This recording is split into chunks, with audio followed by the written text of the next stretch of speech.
I'm 81 years old, and 4 months ago, I watched my neighbor die with one sentence that I can't stop thinking about. He looked at me from his hospital bed and said, "I spent 20 years walking past a piano I never learned to play." That piano is still sitting in his living room right now, silent, covered in dust, and it's the perfect metaphor for how most of you are living your lives. Let me go back. I'm going to tell you about the worst day of my life, and the day that saved it. I was 54 years old, coming home after another 12-hour day at the office. I got out of my car, took 3 steps toward my front door, and collapsed. Stroke. I woke up in a hospital bed, unable to move my left side, my wife's face telling me everything before the doctor said a word. "You're lucky to be alive." Lucky. I spent 3 weeks in that hospital, couldn't walk properly, could barely hold a fork, and for the first time in 54 years, I had nothing to do but think. No emails, no meetings, no projects. Just one question playing on loop. If I had died in that driveway, what would my life have actually meant? I had the career, the house, the savings account, the respect. And lying there, barely able to move, I realized something that made me physically sick. None of it had made me happy. Not really. Not in any way that mattered. I had spent 30 years climbing a ladder that was leaning against the wrong building. Here's the lie you're telling yourself right now. The same lie I told myself for 3 decades. I'll live my real life later. When I have more money, then I'll be happy. When I get that promotion, then I'll relax. When the kids are older, then I'll travel. When I retire, then I'll finally do what I love. Let me save you 30 years. That moment never comes. You know why? Because you're not waiting for circumstances to change. You're waiting for permission that will never be granted. I got the promotion, made the money, built the thing, and you know what happened? The satisfaction lasted about 48 hours. Then I needed the next goal, the next achievement, the next proof that I mattered. It's a trap, a treadmill that speeds up the longer you're on it. And most people spend their entire lives running in place, wondering why they never arrive. I told you about my neighbor, Richard.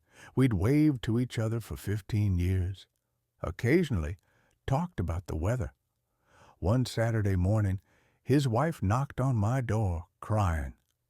Stage 4, pancreatic cancer. 3 to 6 months. I went to visit him that afternoon. He was sitting in his living room, looking at that grand piano by the window. "I bought that 20 years ago," he said. "Always meant to take lessons."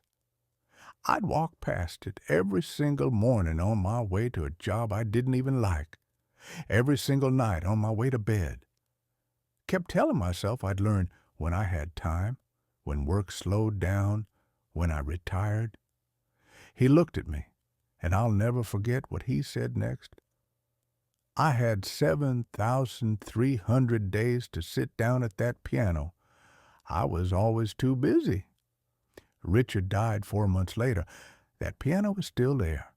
His wife can't bring herself to move it. 20 years of someday that never came. And here's what haunts me. Richard isn't unique.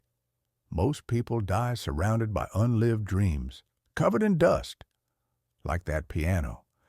My younger sister died at 47, breast cancer. We'd grown apart over the years, not because of any fight, just life, distance, busyness.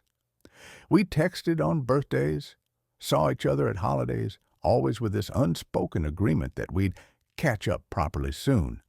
When she got diagnosed, I promised myself I'd visit more, make real time. But I was in the middle of a major business acquisition. Critical meetings, important deadlines. I kept telling her, next month. When this deal closes, I'll come stay for a week. She died 11 months after diagnosis. I never took that trip. The last real conversation we had was about grocery store parking lots. Small talk. Filling space. I would give everything I own, every dollar, every possession, for one more hour with her, one real conversation, one chance to say what mattered. But you don't get those chances back. The people you love won't be here forever. Your parents, if they're still alive, are getting older every single day. One day, probably sooner than you think, you'll wish desperately for one more phone call. After my stroke, everything changed. Not overnight. But gradually, I started making different choices. I cut my work hours in half, then in half again. I started saying no to things that didn't matter, started saying yes to things I'd put off for decades. And in these last 27 years, I've learned more about what makes life worth living than I did in the previous 54 combined. The answer is embarrassingly simple, so simple that when I was younger, I would have rolled my eyes at it. What actually matters: time with people you genuinely love. Work that feels meaningful to you, not to your parents, not to society, to you. Experiences over possessions. Memories over achievements. Being fully present in your actual life instead of constantly living in your head, planning for someday. That's it. That's the secret I spent 54 years missing. I'm 81 years old. If I'm fortunate, I have 5 years left, maybe 10, and I'm at peace with that, because these last 27 years have been the richest, most meaningful years of my entire life. Not because I made more money, I made less.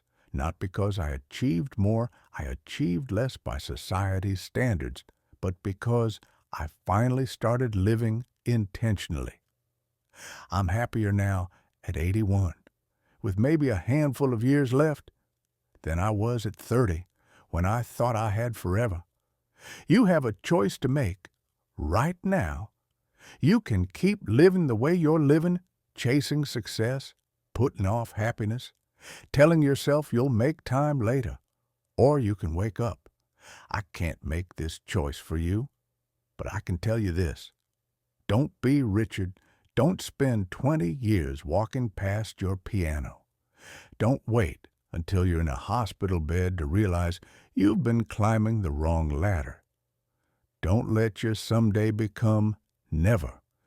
So before you close this video, I'm asking you to do one thing.